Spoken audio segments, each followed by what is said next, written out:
Alright, so here's a good example of batteries being deceiving. I have some lead acid here that I just pulled from a UPS source, and these all came in a pack. They were all seriesed up together to make some odd 200 volts. So they were all bound together.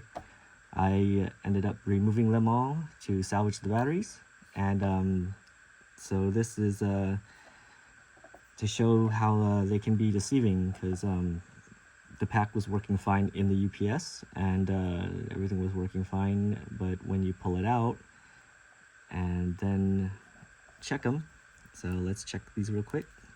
This is my control battery. We got 11.4, 1277, 1282,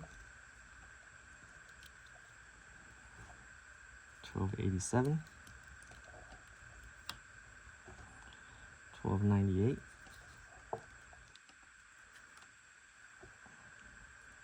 1074. So that went a little low, and our control is 1257. So with just a regular multimeter, a good one too, they seem to check out. So you put them in a project and this will happen.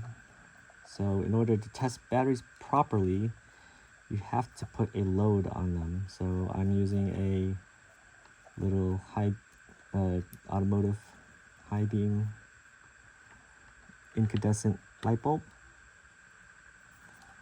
and then we'll test it again. This is our control.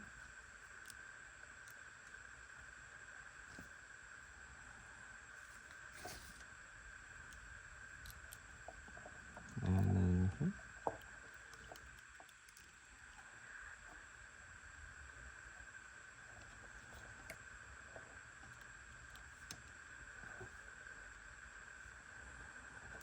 now you can already guessed. Look how low that is. 3.2 volts, and it's climbing.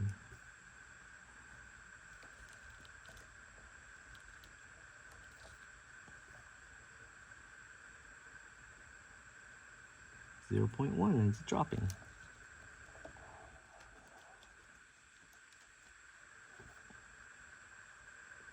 0.1 dropping.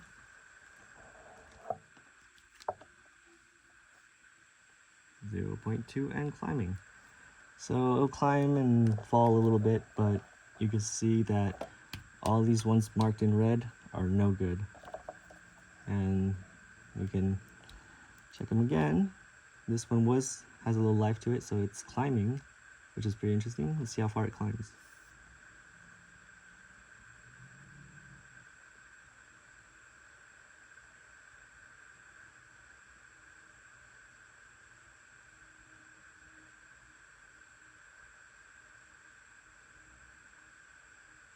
And I believe it's climbing because the electrons are being able to move and disrupt some of the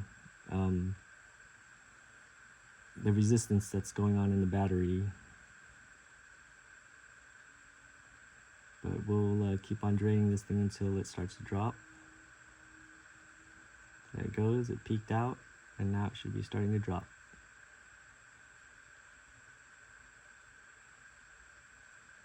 See, so to really test the battery, you gotta get it on there and let it drain until it levels off.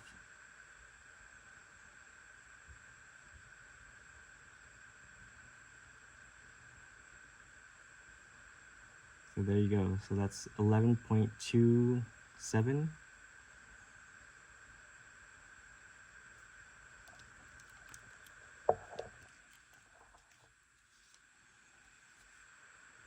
And these all came from the same pack. So that one bottomed out at 1140. So you can trust that's the correct voltage on this one. So I gotta rewrite the voltages.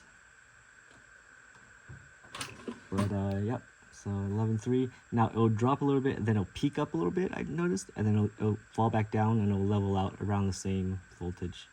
But so you can expect this thing to have 11.44 volts.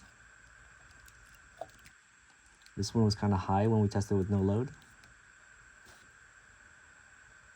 But with a load, it should average out to its brothers next to it, because they all came from the same pack.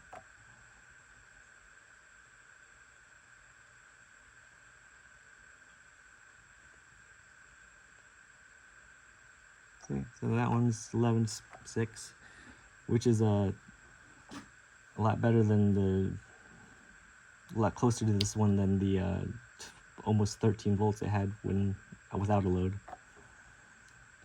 But then again, you can test these ones, and they do nothing. They're totally drained. See that one that was going up, now it's falling. And that has to do with the internal resistance of the battery.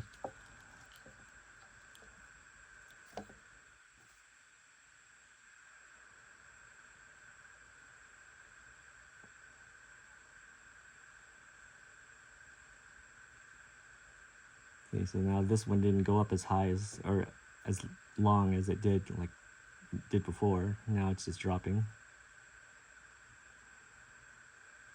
And if it can't hold its charge for a very long time, and that you can tell that you call that also bad. Like if it keeps on dropping, yeah, then it's also a bad battery.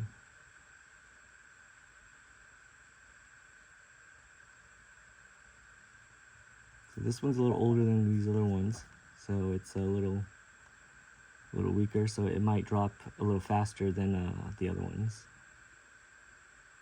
which means it's going to be bad battery. It's a pretty old battery.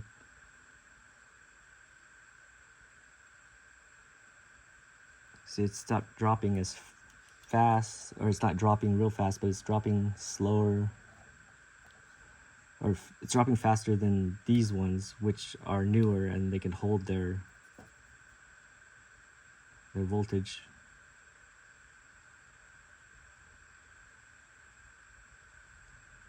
See, so this one is going bad. It will just continue to drop, and yeah, there you go.